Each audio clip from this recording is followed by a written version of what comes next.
Olá, muito boa tarde.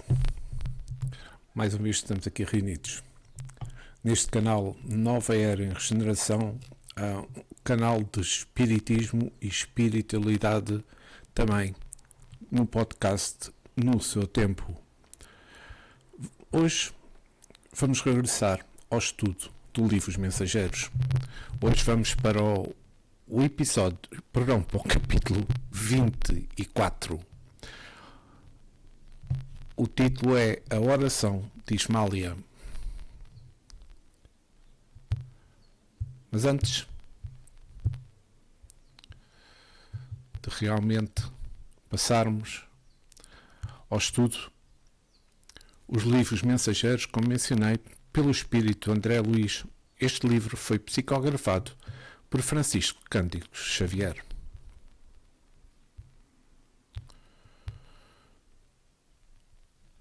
Antes de iniciarmos propriamente o estudo do capítulo 24, a prece ou a oração de Ismália, quero pedir ao Senhor que a tua luz nos ilumine nesse nosso estudo, guiando-nos pelos caminhos do conhecimento e da verdade, que possamos compreender os mistérios do espírito e da vida entre estes dois mundos em que nos encontramos. Inspira nossas mentes na procura incessante pelo saber espiritual, para que possamos contribuir com a construção de um mundo mais justo e fraterno. Que a dedicação aos estudos nos aproxime de ti e fortaleça a nossa fé. E que assim seja. Vamos então dar início propriamente ao estudo. Mas antes, eu gosto sempre de falar um pouco do capítulo anterior. E eu fiz o estudo do capítulo 22 e do 23 conjuntamente na semana passada, porque achei que tem, digamos, particularidades muito fortes que o ligam, e foi importante isso, mas dada a importância que vai ter este capítulo 24, porque poderia quase ser junto com o capítulo 25, porque depois vamos ver a sequência da prece de Ismália, que vamos hoje aprender e estudar este capítulo. Mas, de qualquer das formas, eu vou falar só um pouco sobre o que falámos, falar um pouco sobre aquilo que estudámos do capítulo 23. Ou seja, uma das maiores e das grandes lições que eu tiro do capítulo 23 é que precisamos mudar o predominante do nosso mundo interior. Se quer. Pois, o contrário, como que incordamos com aqueles seres que enchem a psicosfera da Terra, e atualmente sentimos isso, com raiva, com condenação, perdendo até a oportunidade de melhorarmos com sentimentos de amor, de paixão e de fé em Deus.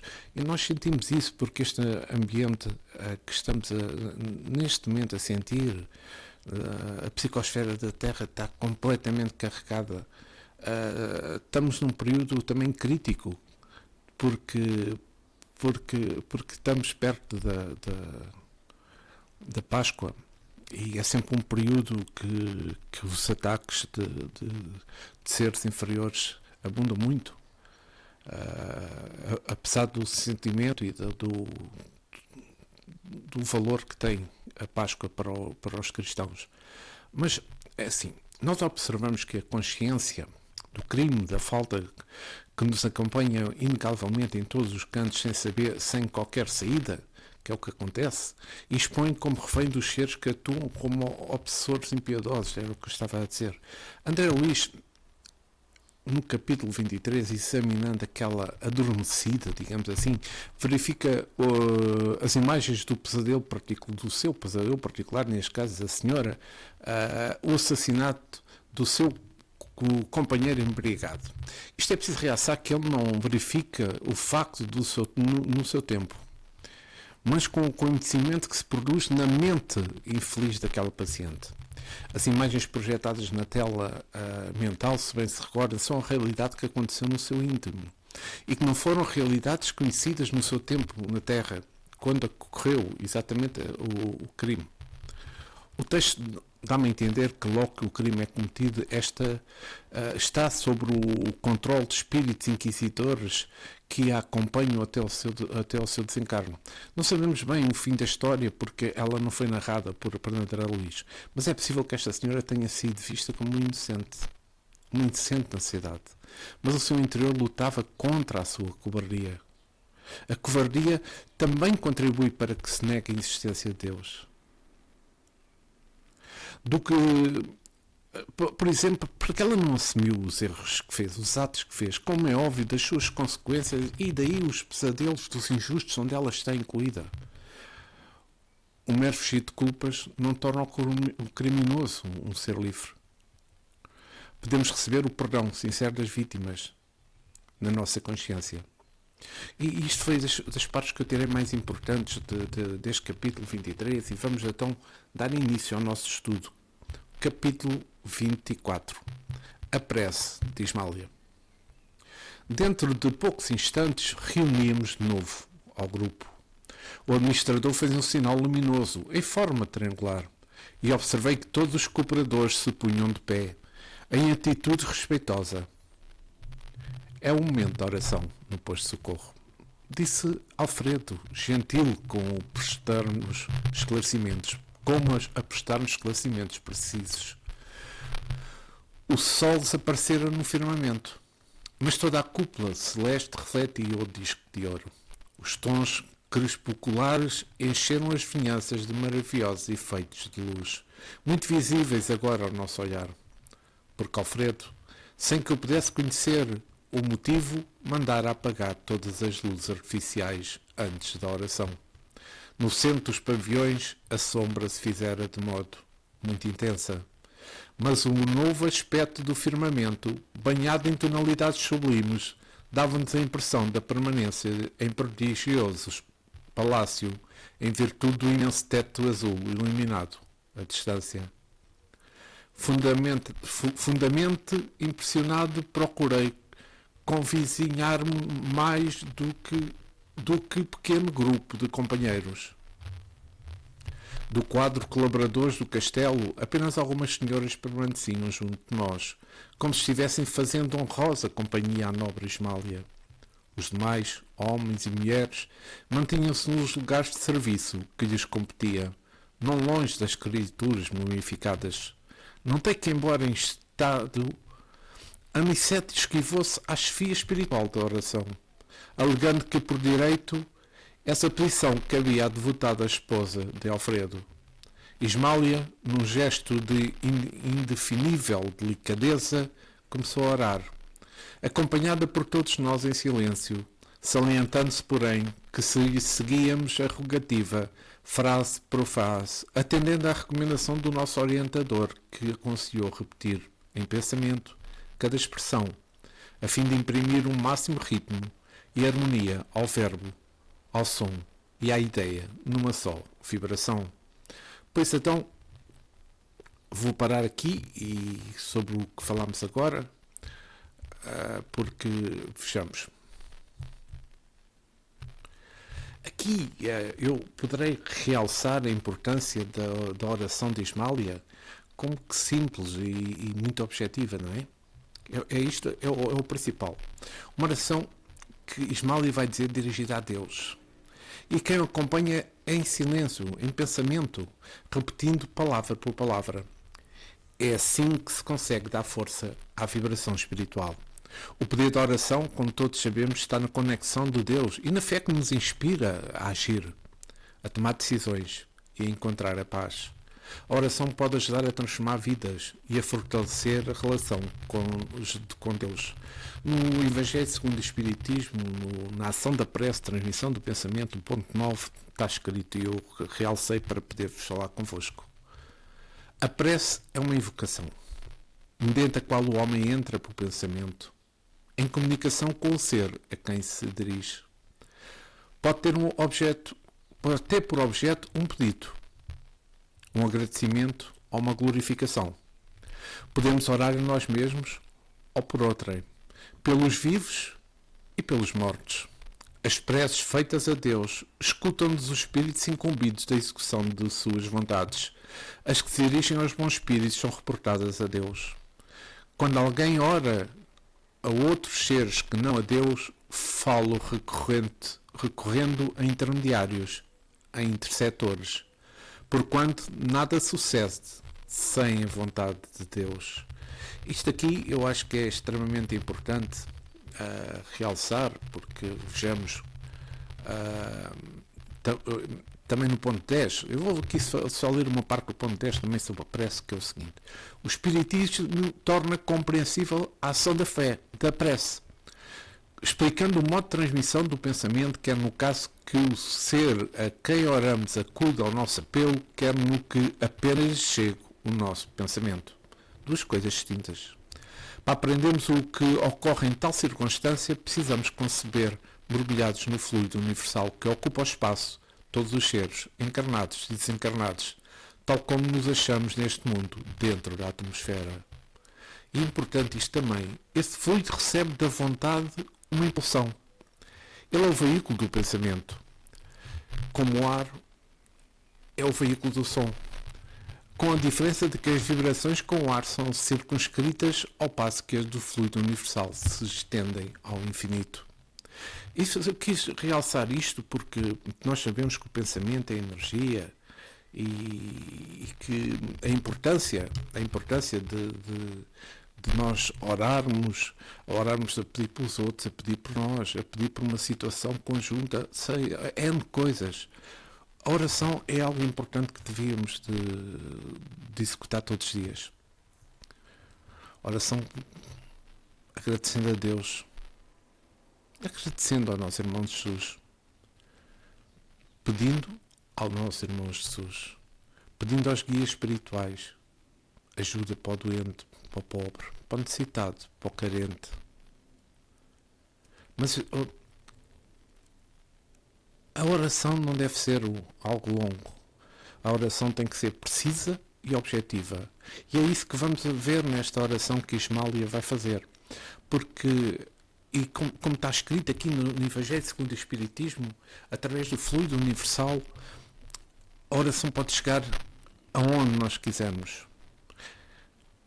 Aonde nós pretendemos. O que é que precisamos? Poucas palavras, muita fé, muita esperança e agradecimento a Deus por tudo. Vamos voltar ao nosso texto. Senhor, começou Ismália, comovidamente, dignai-vos assistir aos nossos humildes tutelados, enviando-nos a luz de vossas bênçãos santificantes. Aqui estamos prontos para executar a vossa vontade, sinceramente dispostos a secundar vossos altos desígnios. Conosco, Pai, reúna-se os irmãos que ainda dormem, anestesiados pela negação espiritual a que se entregaram no mundo. E aqui vou parar só para um pequeno comentário que vamos lá ver. Ismália inicia a prece com uma profunda subordinação à vontade de Deus. Espetacular isto. É claro que nós temos que nos submeter totalmente a Deus, pois dele parte a luz, dele parte o amor para todos, e que representa sempre o que é melhor para todos nós. Ismália fala na entrega profunda ao divino, por todos aqueles que negaram a realidade espiritual, ou por terem entregue uma reencarnações de paixões materialistas, eles próprios anestesiados pelas suas próprias mentes. Isto vimos no capítulo anterior, que era o que acontecia a estes seres que estavam neste posto de socorro. Então, aqui vou só realçar, no Livro dos Espíritos, na parte segunda das Paixões, na pergunta 907, onde Kardec questiona: o princípio das paixões, sendo natural, é mau em si mesmo? E o Espírito da Verdade responde: não. A paixão está no excesso provocado pela vontade, pois o princípio foi dado ao homem para o bem e as paixões podem conduzi-lo a grandes coisas. O abuso a que ele se entrega é que causa o mal. Olha que extremamente importante. E vou à pergunta 908, que é pequena também.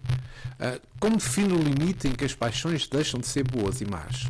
E responde o Espírito: as paixões são como um cavalo, que é útil quando governado e perigoso quando governa. Reconhecei, pois, uma paixão se torna perniciosa no momento em que a deixais de governar e quando resulta num prejuízo qualquer para vós ou para o outro. E Kardec, e principalmente eu fui buscar estas perguntas, que eu acho que este comentário de Allan Kardec, esta pergunta 908, é extremamente importante e está muito dentro daquilo que nós estamos a falar e o que acontece com estes espíritos que estão necessitados. As paixões são alavancas que decuplicam as forças do homem e o ajudam a cumprir desígnios da providência. Mas se em vez de as dirigir o homem se deixa dirigir por elas, cai no excesso e a própria força em que as suas mãos poderia fazer o bem recai sobre ele e o esmaga. Todas as paixões têm o seu princípio num sentimento ou numa necessidade da natureza. O princípio das paixões, portanto, não é um mal, como diz aqui Kardec, pois repousa sobre uma das condições providenciais da nossa existência. A paixão propriamente dita é o exagero de uma necessidade ou de um sentimento, está no excesso e não na causa, e daí que esse excesso se torna tão mau quando tem por consequência algum mal. Isto é o que acontece com estes irmãos que estão nesta fase em que a sua mente está completamente desinquieta, distorcida, completamente numa roda viva sem parar, dada tudo aquilo que se passou na reencarnação anterior com eles. Eu vou continuar o texto. Despertai-os, Senhor, se é dos vossos desígnios sábios e misericordiosos. Despertai do sono doloroso e infeliz. Acordais para a responsabilidade, para a noção de deveres justos. Magnânimo Rei, apiedei-vos de vossos súbitos sofredores. Criador compassivo, levantai as vossas criaturas caídas. Pai justo, desculpai vossos filhos desventurados. Permiti que caia o orvalho do vosso amor infinito sobre o nosso modesto posto de socorro. Seja feita a vossa vontade em cima da nossa, mas se é possível, Senhor, deixai que os nossos doentes recebam o raio vivificante do sol da vossa bondade. E aqui vou parar novamente, porque eu acho que é importante aqui, nesta parte da oração de Ismália, Ismália pede para aqueles que possam despertar para a realidade, para aqueles seres poderem despertar para a realidade, para uma noção dos deveres justos. Nos dois anteriores capítulos estudámos a situação em que se encontravam em desespero num sono desassogador, não é? Como eu expliquei há bocado.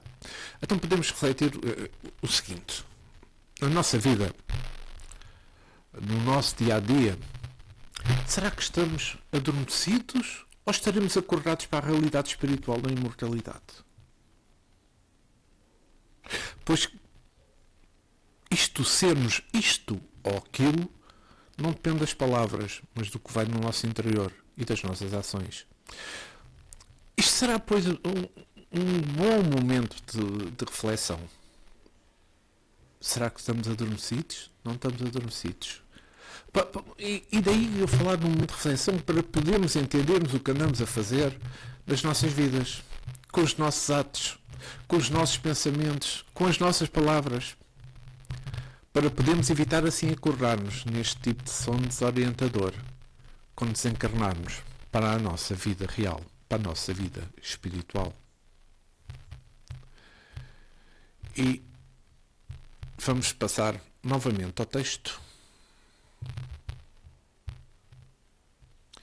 A voz de Ismália penetrava-me o recesso do coração.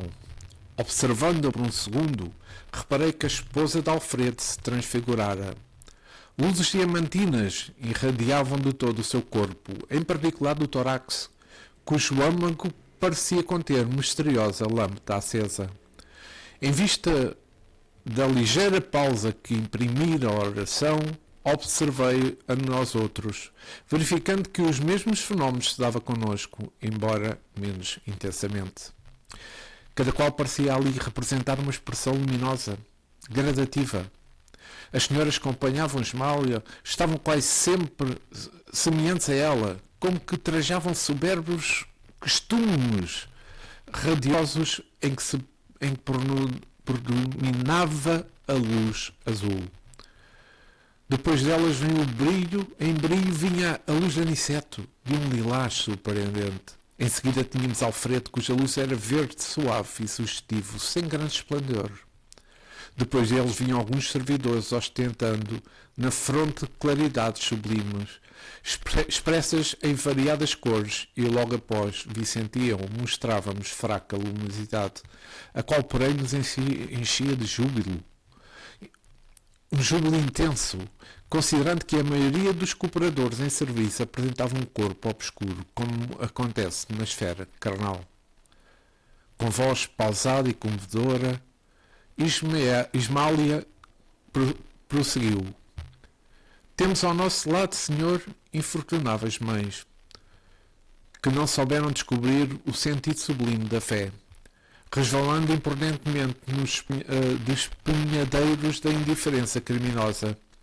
Pais que não conseguiram ultrapassar a materialidade no curso da existência humana, incapazes de ver a formosa missão que lhes confiastes, cônjuges desventurados, pela incompreensão das vossas leis augustas e generosas, jovens que se entregaram de corpo e alma aos alvitres da ilusão.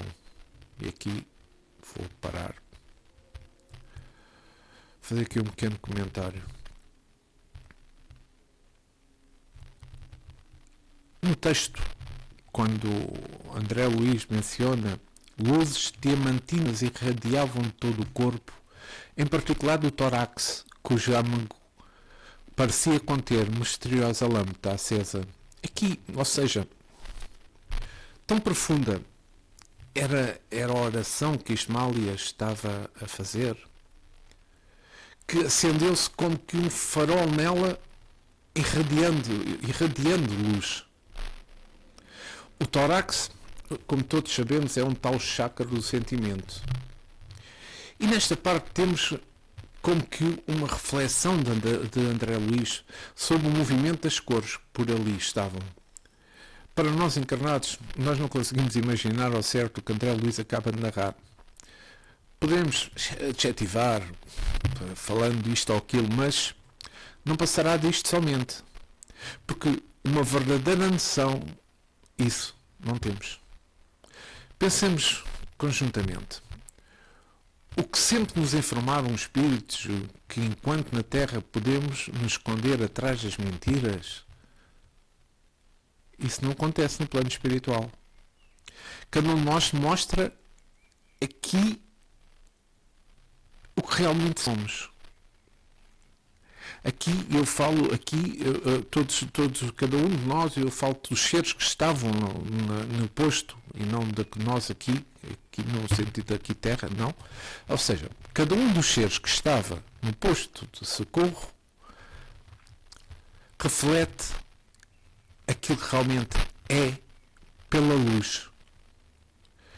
E nós aqui na Terra podemos pôr uma fachada, porque os outros não conseguem perceber se nós estamos a falar a verdade e se somos realmente aquilo que somos. E muitas vezes os desgostos que apanhamos são muito grandes porque nós dizemos: não era nada daquilo que eu estava a ver, não era nada daquilo que eu estava a pensar aquela pessoa, e eu pensava que o conhecia tão bem.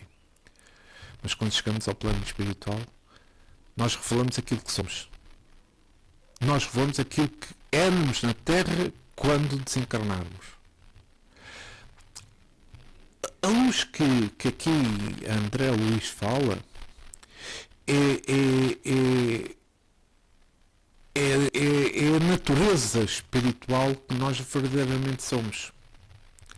Vejamos que Esmália, na continuação da oração, fala sobre pais que fracassaram no casamento e na educação dos filhos. Eu gostaria aqui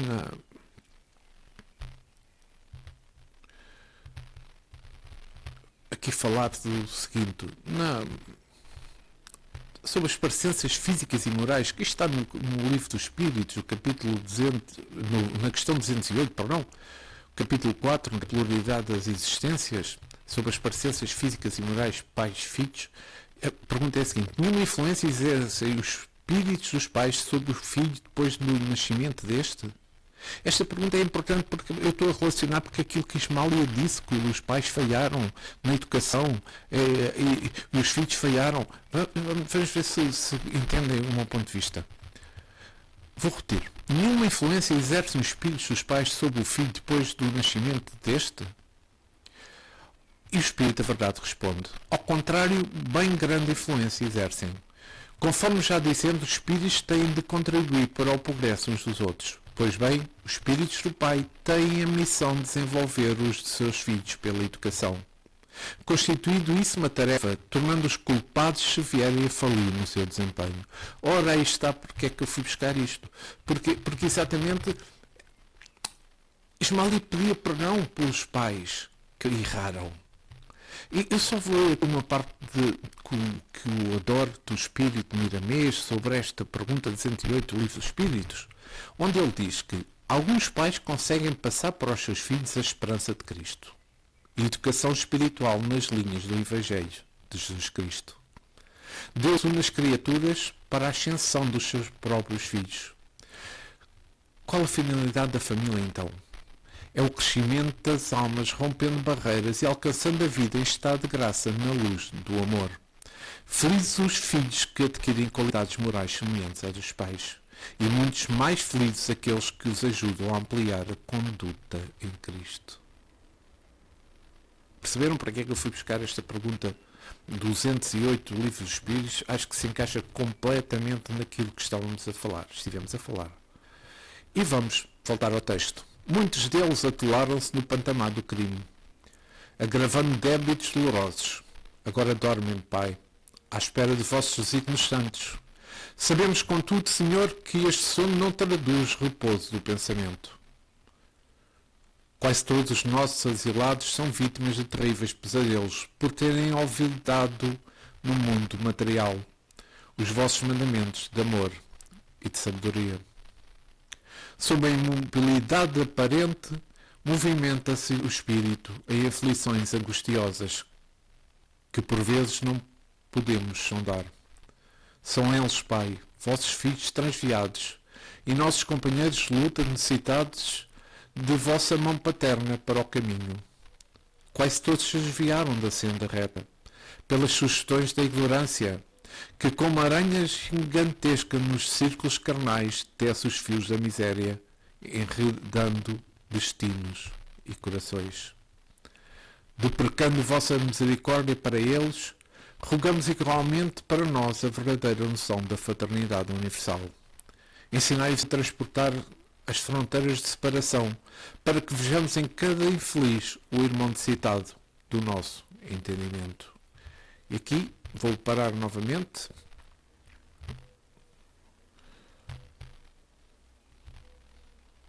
É que nesta parte da oração, Ismália fala do desespero. O desespero destes espíritos que se foram se distanciando dos mandamentos de amor, do bem, do reconhecimento da imortalidade da alma.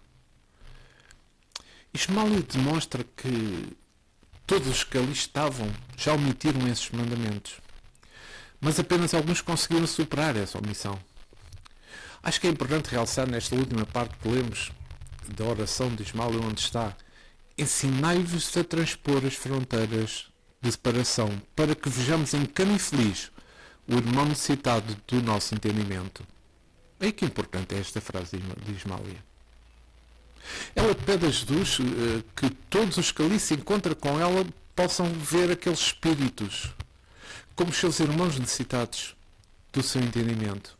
Para todos aqueles que vão, todos aqueles seres que estão trabalhando no posto de socorro, na ajuda. Esta é uma demonstração de profunda humildade. E esta humildade é necessária para o socorro que eles necessitam. É como se colocássemos numa situação semelhante para poder ajudar com mais clareza. E eu gostaria de ler um apontamento que eu procurei, que eu já tinha ideia, que procurei, sobre a Fraternidade Universal.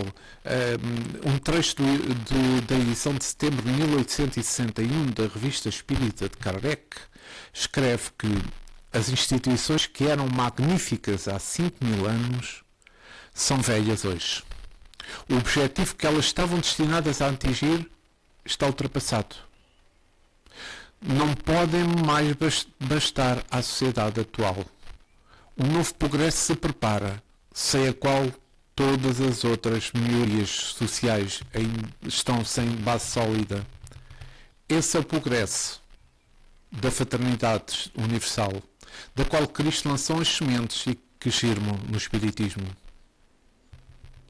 Quem faz o bem edificante com caridade e fraternidade universal não pode ser do mal. Francisco de Assis, espiritualidade e fraternidade universal. Francisco é sem dúvida uma luz que brilhou para a humanidade no século XIII e continua a iluminar as nossas consciências ainda hoje. Nós somos herdeiros, como que herdeiros da sua ternura, do seu compromisso radical com o outro, do amor a tudo e a todos numa relação de fraternidade entre o sol, a lua, a morte, tudo o que existe era vivido numa relação fraternal. Já próximo do fim da sua vida, Francisco compôs o Cântico das Criaturas. Linda poesia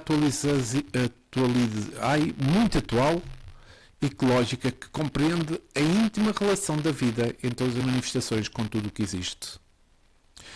Em Saber Cuidar, de Leonardo Boff, afirma: efetivamente, face às demandas da nossa cultura ecológica mundial, reconhecemos sua grande atualidade.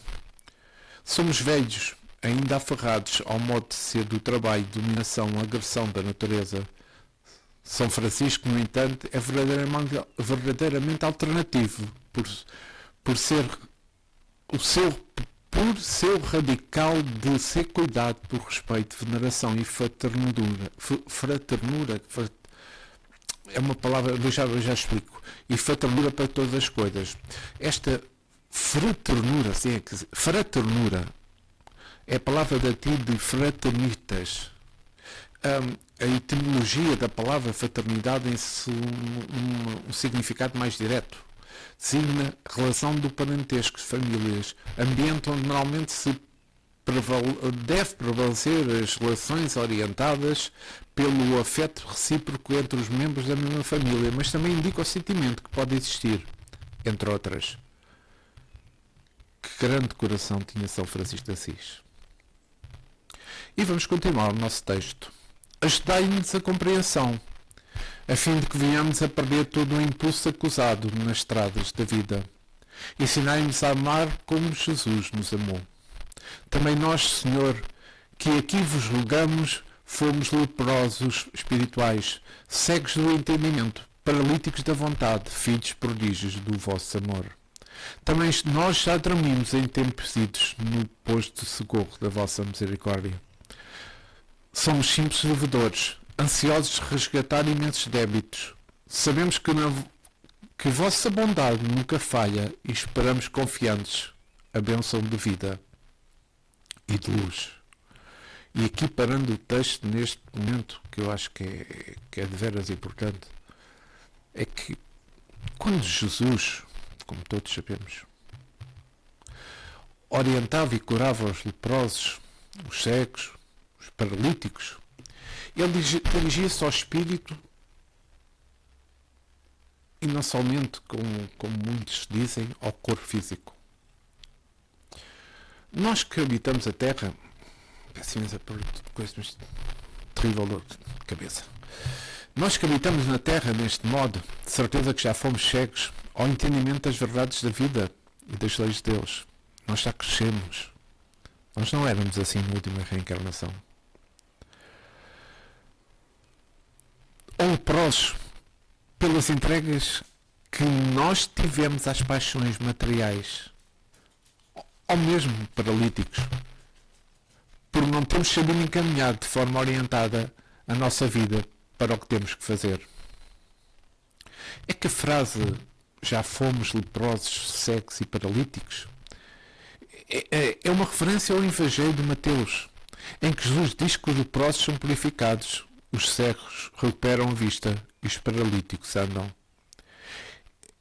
Isto no Evangelho de Mateus, Jesus diz: voltem e contem a João o que vocês estão ouvindo e vendo.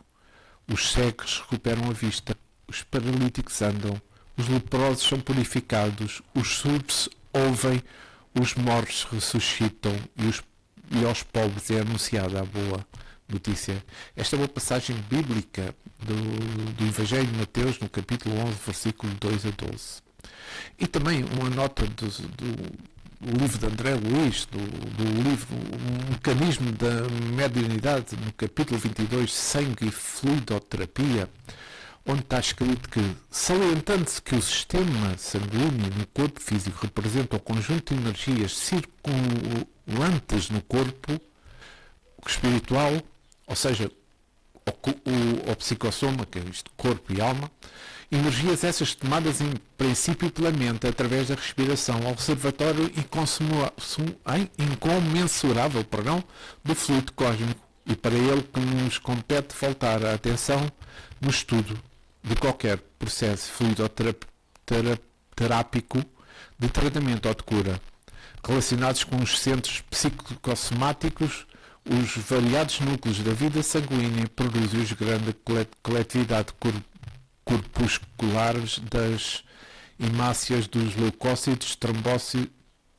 macrófagos, linfóticos, entre outros, e outras unidades a se dividir inteligentemente em famílias numerosas, movimentando-se em trabalho constante, desde os fulcros geratrizes do baço e da medula óssea, do fígado, dos gânglios até do âmago moral. Aqui o pensamento, onde quer chegar, é que o pensamento é a força que devidamente orientada no sentido de garantir o nível de entidades celulares no reino fisiológico. Isto facilita a imigração e desacelera a mobilidade para certos efeitos de preservação e defensiva, seja na improvisação de elementos combatidos imunológicos ou na impugnação dos processos patologénicos com a intervenção da consciência profunda. E vamos voltar ao nosso texto.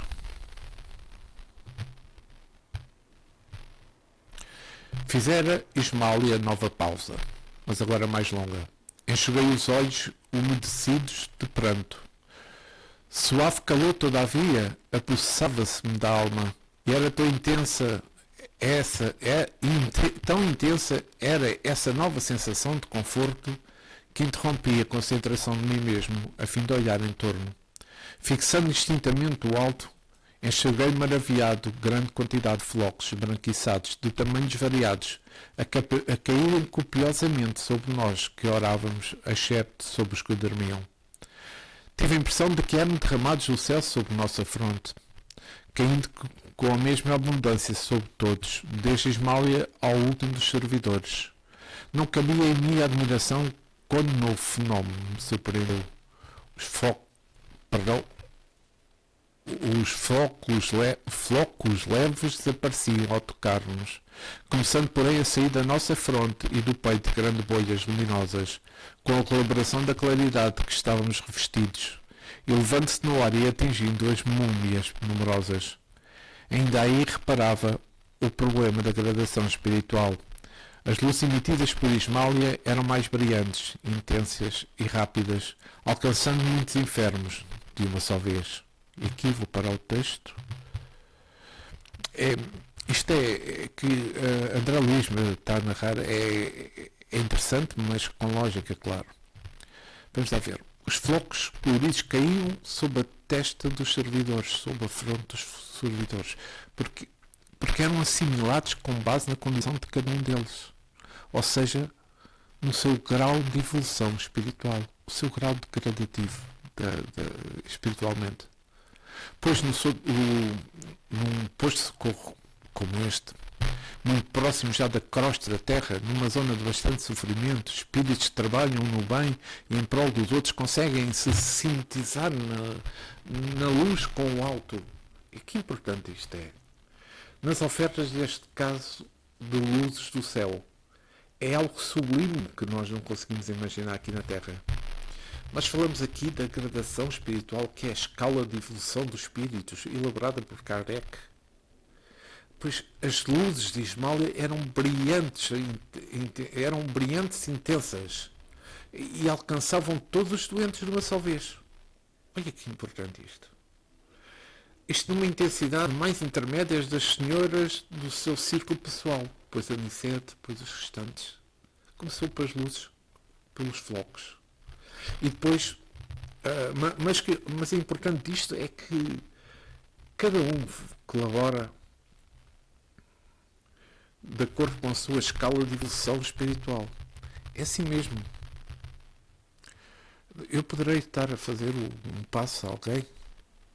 Eu estou a colaborar também no meu grau de evolução espiritual, através, também servindo de canalização para os espíritos que queiram ajudar.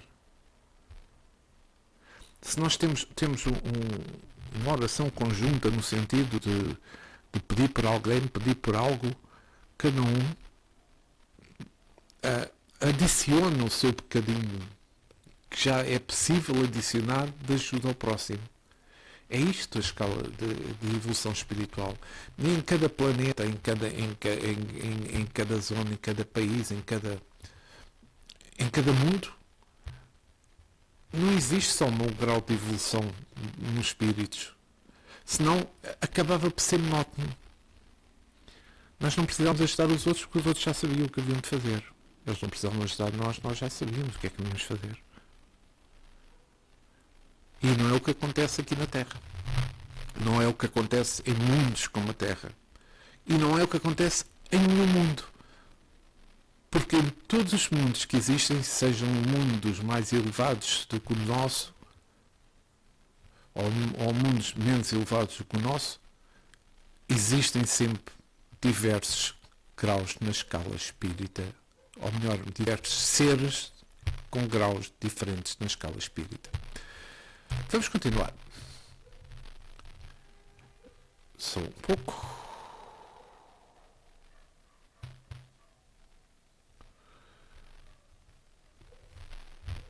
Em seguida, vinham as fornecidas pelas...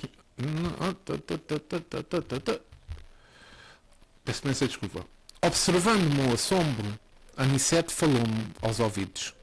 Na prece encontramos a produção avançada de elementos de força. Eles chegam na providência em quantidade igual para todos, os que se deem ao trabalho divino de intercessão. Mas cada espírito tem a capacidade diferente para receber. Essa capacidade é a conquista individual para o mais alto. E como Deus recorre ao homem pelo homem e atende a alma pela alma, cada um de nós somente poderá auxiliar os semelhantes e colaborar com o Senhor com as qualidades de elevação já conquistadas na vida. É exatamente o que eu estava há pouco a mencionar. E com isto nós chegamos ao fim deste capítulo, mas antes queria fazer um pequeno apontamento sobre o que lemos aqui, estudamos deste capítulo 24, que é o seguinte. Este é um capítulo extremamente bonito e profundo. É um capítulo que acaba por ser uma lição que poderemos retirar. Cada um de nós pode colaborar com as quantidades que já conquistamos de evolução espiritual na ajuda dos nossos irmãos doentes, como eu já tinha dito anteriormente. A Nicete nos ensinou que Deus socorre o homem pelo homem. Ou seja, cada um de nós tem a condição de se tornar anjo de alguém no momento da aflição. E assim merecemos receber auxílio angelical das nossas moléstias. Olha que importante. É que nós possamos aprender a lembrar desde já os nossos irmãos e das suas necessidades nas nossas orações. A importância da oração. Não poderemos somente isso, afastar-nos dos testes irremediáveis, mas algum benefício iremos proporcionar. Não quer dizer que nós não possamos, não iremos curar completamente, mas iremos criar pequenos meios para essa pessoa se poder curar. Como tudo que está muito bem explícito neste capítulo, cada um dos que oravam expediam de si de acordo com a evolução conquistada, ao mesmo tempo que cultivavam mais a sua ascensão. Não podemos saber aqui agora e aqui na Terra que qualidade de brilho nós já alcançamos, não é? Mas o mais importante é cultivarmos, semearmos diariamente o recurso da oração como medida de fortalecimento interior e socorro aos que desejam ver melhor.